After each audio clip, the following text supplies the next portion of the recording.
and today we have Dr. Josephine Tsang, the CEO of Diversecities, which is a charitable organization to make social mobility accessible for Calgarians. Good afternoon, Josephine. How are you doing? Very well, thank you. How are you, Stephanie? Doing well. Thank you so much. So, can you tell us more about your background and what you do at Diversecities? Thanks, Kit. My background. I'm actually a chemist by training. I know some of you might not be able to see me in person. I hope I don't look like a typical chemist with thick glasses and lab coat. Yes, I'm a proud chemist, and I fell in love with chemistry when I was 13 years old. Perhaps that was my first time falling in love, even before I met my husband. And now I am very proud to be the CEO of a charitable organization that has been serving the Calgary community for over 40 years. And the organization's name is called Diversecities. And it was founded over 40 years, for some years ago, focusing on serving immigrants and newcomers to help them to get access to mainstream services, important services such as legal support, and also social benefits, helping them to do some translation, providing tax clinics. And all in all, we're here to provide accessibility to newcomers so that they can to be socially mobile through well-being, social integration, economic integration, social inclusion, and learning. Wow. Okay, that sounds Okay. impressive. Yeah. So, and talking on International Women's Day, what would you, okay, what's your main take for gender equality? Gender equality has always been a very sensitive, very deep, close to my heart Mm-hmm. topic. I have to say for sure, being a female before joining Diversities, I spent a lot of time in the academic world, in the research and development world, and so being a female and being a visible minority as well, that I was always I often stood out, and I know that even being a female scientist, as an example, that when it comes to sharing our research data to the public, a lot more often women-led scientists, their research data would get rejected more so by men. So 36% versus compared to Wow. 23%. Wow. Yeah, and even when it comes to citation, that means referencing your work. Mm-hmm. Women scientists' works appear to be referenced a lot less than male. And I definitely have kind of gone through that when I was going through my academic journey. However, I think things are changing. I like to think there are definitely more That's true. female professors. When I go back to be guest speakers at University of Calgary or at Queen's University, I definitely see a lot more female professors in the academic setting. So it warms my, Mm-hmm. that it's changing, um, and we can all be part of the solution, and help each other, and amplify our impact accordingly. Inspirational. Thanks a lot. I love your answer. Really.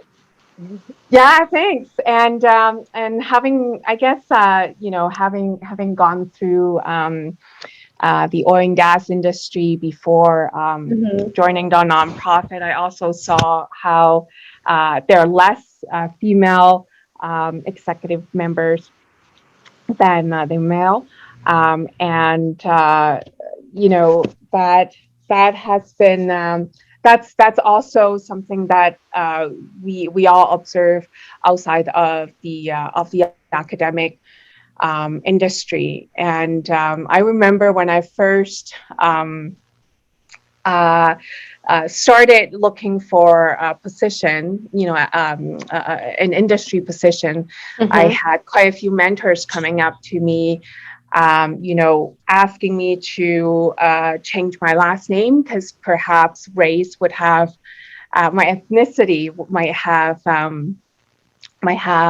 an impact on my job search prospect. And so a lot of different I guess suggestions offered by mentors in the past, and not sometimes I think those were valid, and sometimes they are not, and I'm excited that things are changing. And going back to being a female in whether it is in academic, in science, or in oil and gas and whatnot, I think as I said, we can all do a part. And for me, my passion is giving back to the community. And so what, in addition to having worked in the oil and gas industry, I've, for me, for young girls, as an example, if they can't see themselves if they can't see a role model, if they can't see themselves to become a female scientist, they might not, it might not be as obvious for everyone else to join that. So in the past, I've spent a lot of time teaching at a post-secondary institution, and also worked at a science center, just so that being one is actually helping, sharing with other people that you too can do it as well. Absolutely. Absolutely. I mean, what's worse than, society expecting you to change your identity and you cannot be yourself, then, let alone anything else. I feel that you're doing a great job in being a role model and, supporting women who want to start a career or succeed in their life while keeping their own identity and being able to say that no, they can, you can bring a change, and it starts with us, right? Agree. Yeah. So, what would your advice be for women, especially now since your organization works with a lot of immigrant women? Um, what would your advice be for them? Thanks, Stephanie. Uh, and I should share. I should share that I'm also a proud Canadian immigrant as well. So a lot of what my team is doing, uh, it resonates with me wholeheartedly, because looking back, I wish I had access to support like my organization when I first moved to Canada. And so from that perspective, Stephanie, you mentioned it earlier too. It's I think it's knowing, for me, it's knowing what your moral compass is, knowing what you value the most, and all the decisions can kind of be guided by your moral compass. And for me, it's also standing up for what we believe in as well, and so that there are lots of times in life where there's no better, both opportunities, or both options are equally good. And so at the end of the day, it's about, so what resonates with your heart, and go with that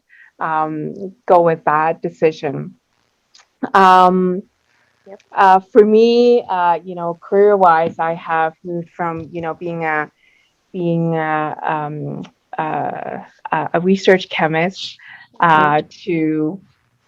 to working in the oil and gas industry, to teaching at university, now proudly leading a nonprofit or charitable organization.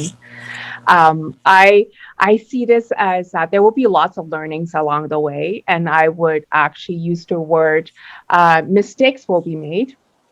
And at the end of the day, it's and sometimes heartaches will be felt as well. And for me, it's always be surrounded by the people you love, because not everything is going to be smooth sailing sometimes, and know that you can always count on your family and friends. And I'm grateful that I have a very close group of families and my friends who support me along the way. Um, I think another suggestion or tips that I've learned from others would be that, and I'm going to borrow Michelle Obama's quote, paraphrasing a little bit. When one has worked hard and done well, and walk through that doorway of opportunity, you do not slam it shut behind you. You reach back and you reach back and you keep that door open for other people to come through that door. And looking back, I've been very fortunate that I am now being a leader of this charitable organization, Diversecities. And for me, is in continue to help new immigrants, newcomers to be integrated into the Canadian society, and also it's about providing that opportunity for women, for newcomers to be successful as well, because I am grateful that I have the opportunity to do so now, and I would love that more people can be part of that decision making team. I always joke that if you don't have a seat at the table, then you might not be able to make that decision. And if that's the case, then find ways to get yourself a folding chair and just put that at the end of the table and Yeah. see if Yeah, Absolutely. right. Yeah. So you mentioned Michelle Obama. Um, can you name one woman, businesswoman, or any woman that inspires you the most? Your role model. I'm going to break the norm here. You asked for one, I'm going to give you two. Okay, even better. That's Even okay. better, yes. I mentioned that family and friends are most important. And so the first person that I wanted to say who has had a huge influence in my life, it's my mother, my mom. I mentioned earlier that I moved to Canada when I was 13 years old on my Mhm. own. And my parents made that Wow. decision to send me away for school Oh, okay. when I was only 13 years old. And now that I'm a lot older, a lot more mature, and a lot more gray hair as well, Mhm. I can imagine how much sacrifice my parents and my mom would have to go through to basically kind of send their daughter away. So and the end goal is so that I would have uh, different sets of opportunities. And I'm grateful that my parents, my mom, have had that um, that forward thinking to do so. Yeah. Um, and the second person, uh, her name is Mrs. McCormick. She was my host mom when I first moved to Canada.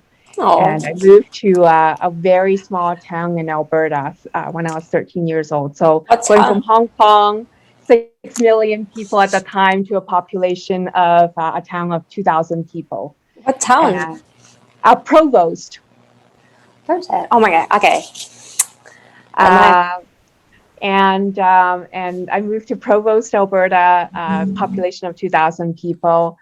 And I am very, very fortunate that I lived with my host parents and my host mother, Mrs. McCormick, and she taught me the importance of community. She taught me the importance of helping people. She taught me how to be empathetic, And, you know, I talked about that importance of moral compass, and she has been, her values really taught me, or I learned all my values from her. Oh my, that's so Wow. nice. I mean, every time we are asking these questions, oh my God, we ask this question, we were getting so different answers, and I love each of them because they are so unique. My mom, I don't know, my neighbor, that business lady, or it's amazing. So yeah, thanks Yep. for sharing this. Thank you so Thank much. you. Yeah, so it's I'm proud. I am at times nervous to be a leader of diversities, Mm-hmm. because there are a lot of things that you just don't learn in school. No one teaches you how to navigate through a pandemic. Oh yeah, No one teaches you how to work with um, different types of challenges. Mm-hmm. And at the end of the day, it's about trusting your moral values, trusting your team, and and know that, kind of do the best that you can until you know better, then you can do better. Yep. absolutely.